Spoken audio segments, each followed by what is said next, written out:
Recueillir l'aumône, le rite matinal des moines bouddhistes. Ce qui change ici, c'est la présence de soldats comme garde du corps. Nous sommes dans l'extrême sud thaïlandais, miné par une insurrection qui fait beaucoup de victimes, y compris parmi les religieux. Ce n'est pas un problème pour moi. Je suis plus inquiet pour les soldats. Ce sont eux qui ont fait le sacrifice. Ce n'est pas toujours vrai. Dans cet attentat en janvier, 4 soldats et un moine ont été blessés. Près de 5000 personnes sont mortes depuis 2004 dans ce conflit.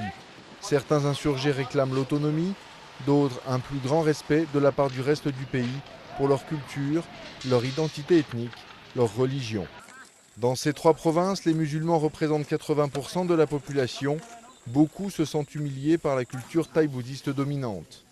La violence frappe les 2 communautés, mais le fossé demeure.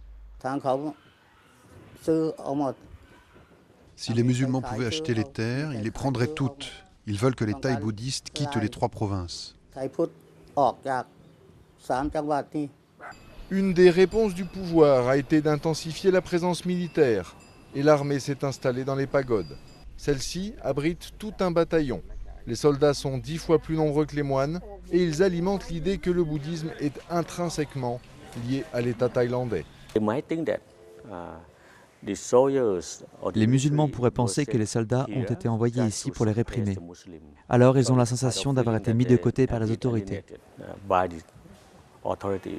Mais l'armée nie avoir choisi son camp et elle refuse la notion de conflit religieux.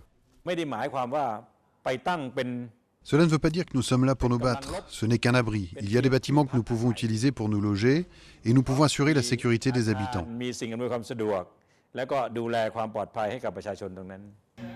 Il n'y a pourtant aucun soldat posté dans les mosquées et la tension a peu de chances de s'apaiser tant que les forces de l'ordre semblent choisir leur camp.